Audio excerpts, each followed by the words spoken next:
Seoul, the capital of South Korea, is one of the most vibrant cities in the world. It's the heart of Korean traditions and culture, attracting over 13 million international tourists each year. It's also the political center of the nation, home to the National Assembly, the government complex, and the Supreme Court.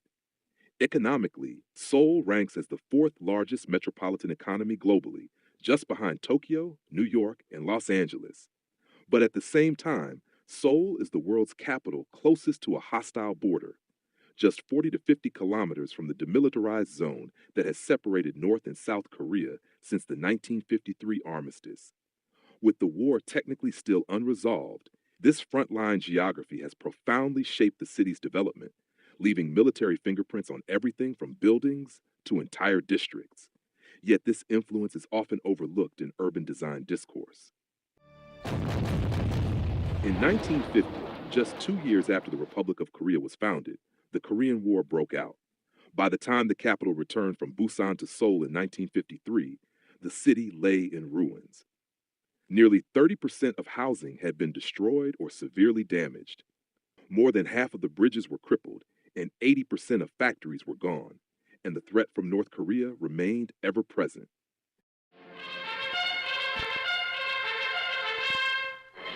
단기 4294년 5월 16일 부패와 무능으로 국민의 신망을 잃은 민주당 정권을 물리치고 보다 더 힘차고 복된 새나라를 이룩하기 위하여 우리 국군 장병들은 총궐기했습니다. After a military coup in 1961, Park Chung-Hee became president in 1963, establishing a powerful centralized government. With absolute control under a military dictatorship, he personally oversaw every detail of Seoul's urban development. Urban planning driven by military logic was already underway. But in 1968, one event pushed it into overdrive. On January 21st, 31 North Korean commandos infiltrated the capital and attacked the presidential residence.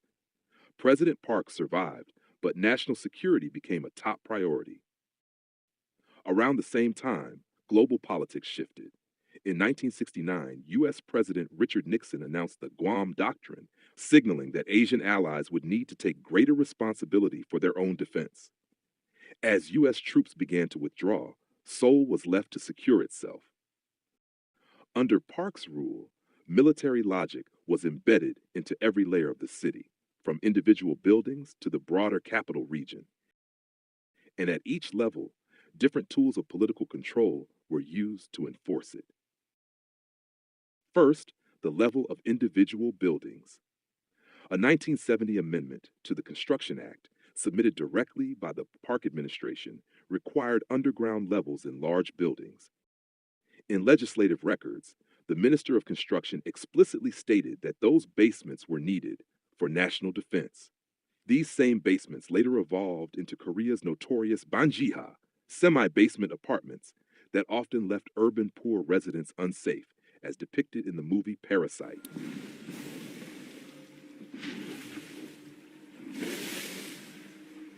Apartments built south of the Han River in the 1970s included oddly shaped firing slits designed for defense against a northern invasion. And Yujin Mansion, Korea's first mixed-use apartment complex, was designed with an unusually massive ground floor to serve as a wartime tank garage. These features weren't optional.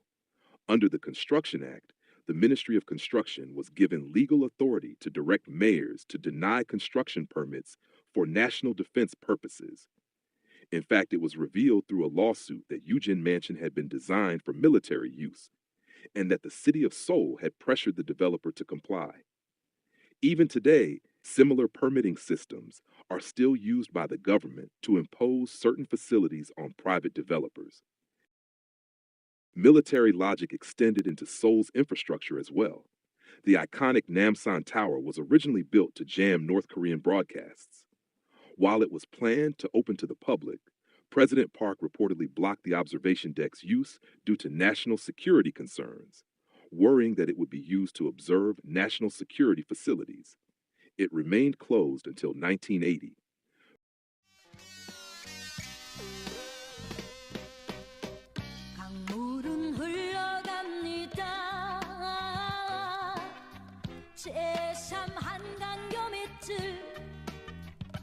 Bridges over the Han River also revealed defensive planning.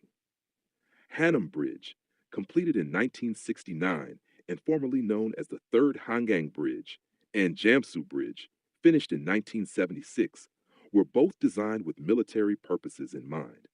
Hanam Bridge, which opened alongside the Gyeongbu Expressway, was originally intended to facilitate the evacuation of civilians from northern Seoul to the safer southern bank in the event of war. However, as Gang rapidly developed, the bridge's role evolved into that of a vital link connecting the growing southern districts to the city center. Jamsu Bridge, now well known for the fountain show of Bampo Bridge, was initially built to enable the swift transport of military equipment between Yongsan Garrison and Gangnam. It was also engineered to be quickly reconstructed if destroyed during wartime. These infrastructure decisions were not bureaucratic accidents, they were shaped by military logic, and in many cases were issued directly from the top, the president himself. Third, city development. Until the 1960s, Seoul's growth was concentrated north of the Han River. But Park Chung-Hee feared the area was too vulnerable to a North Korean attack. That's why he pushed for the aggressive development of Gangnam, south of the river and beyond artillery range. To support this shift, the government restricted universities, markets, and major public institutions from expanding in the north. In contrast, Gangnam received tax incentives to penalty taxes for undeveloped land and even state-built model housing districts. Elite high schools in the north were also encouraged to relocate to Gangnam, leveraging the government's high school equalization policy. Park publicly pledged to support the relocation of schools to Gangnam. They were granted cheap land and subsidized loans, laying the foundation for today's prestigious Gangnam School District. To prevent Seoul from growing too large and making the capital vulnerable to the north, President Park also ordered the creation of green belts. Although legally under the Ministry of Construction, in practice, green belts required presidential approval. Far from being purely environmental, these zones were designed to control urban sprawl and limit city expansion for national security reasons.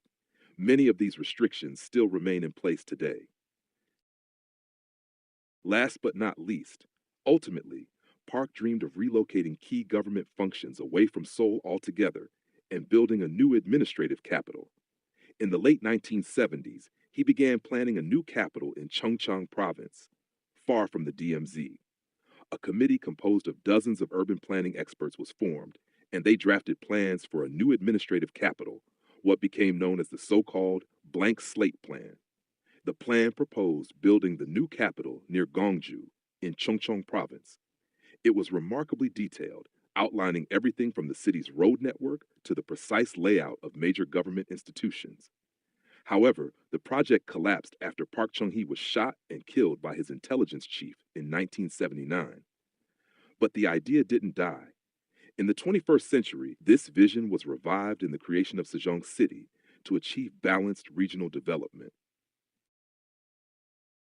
Under Park Chung-Hee's authoritarian rule, Seoul acquired numerous military imprints, from semi-basements in the Gangnam School District to green belts and plans for a new administrative capital.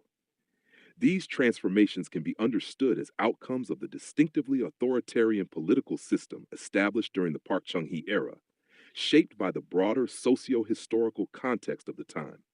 Many of these traces still remain visible in Seoul today. Although the military aspects of urban design have become increasingly marginal, understanding Seoul's political geography and military history is essential to understanding why the city looks the way it does today. The Seoul we know today wasn't just built to thrive, it was built to withstand. And that legacy still shapes the city, whether we see it or not.